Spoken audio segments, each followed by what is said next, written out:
ننتقل إلى اللوحة التي بعدها. وضع النون الساكنة والتنوين مع حروف الهجاء. الأول من الأحوال الإظهار، والثاني الإدغام، والثالث القلب، والرابع الإخفاء. إذن 4 أحوال للنون الساكنة والتنوين مع حروف الهجاء.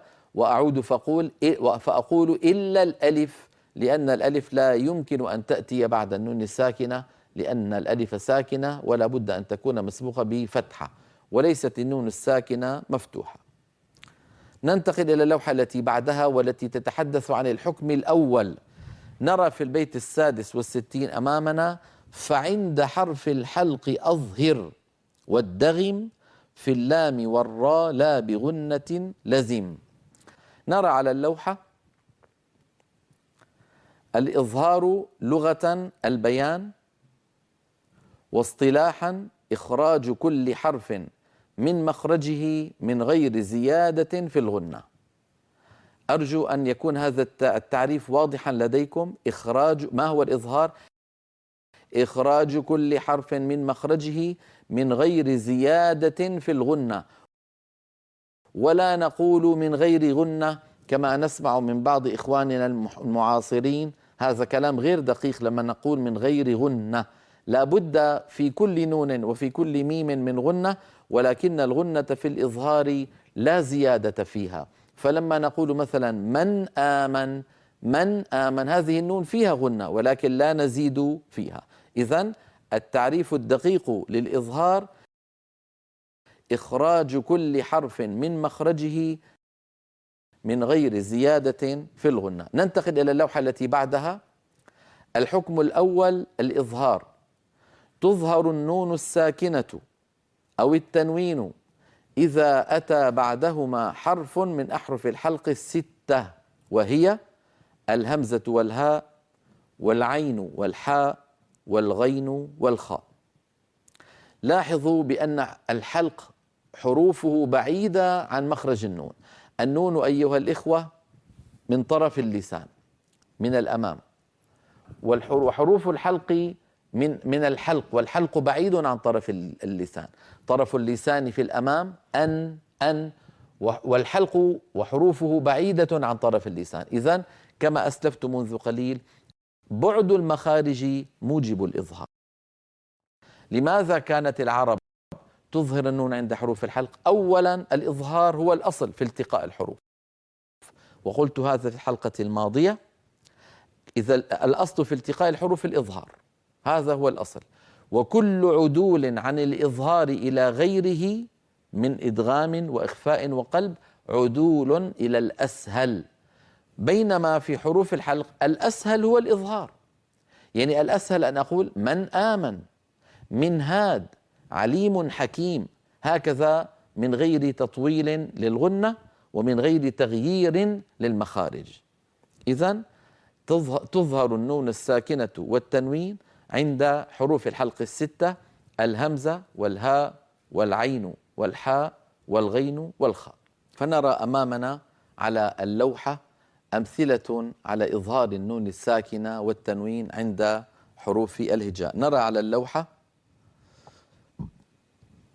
مثال الهمزة عند النون الساكنة: من آمن. وعند التنوين: كفار أثيم.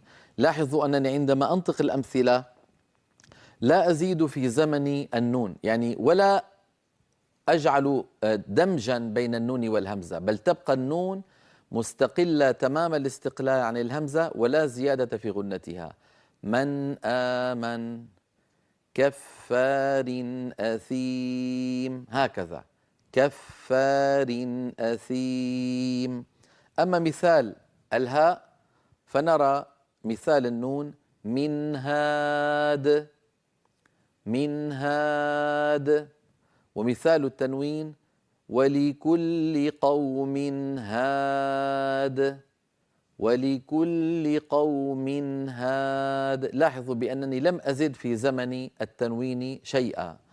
أما مثال العين فهو بالنسبة للنون الساكنة صراط الذين أنعمت عليهم.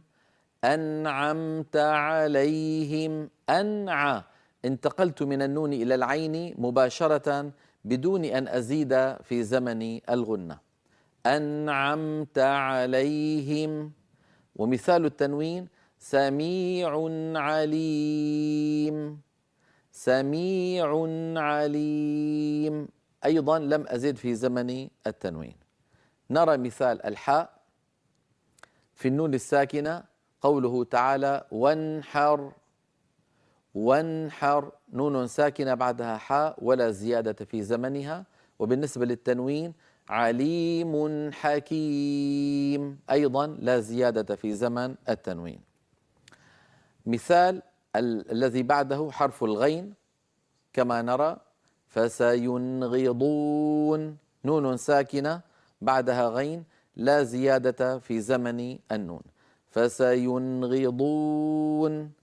ومثاله في التنوين ماء غدقا.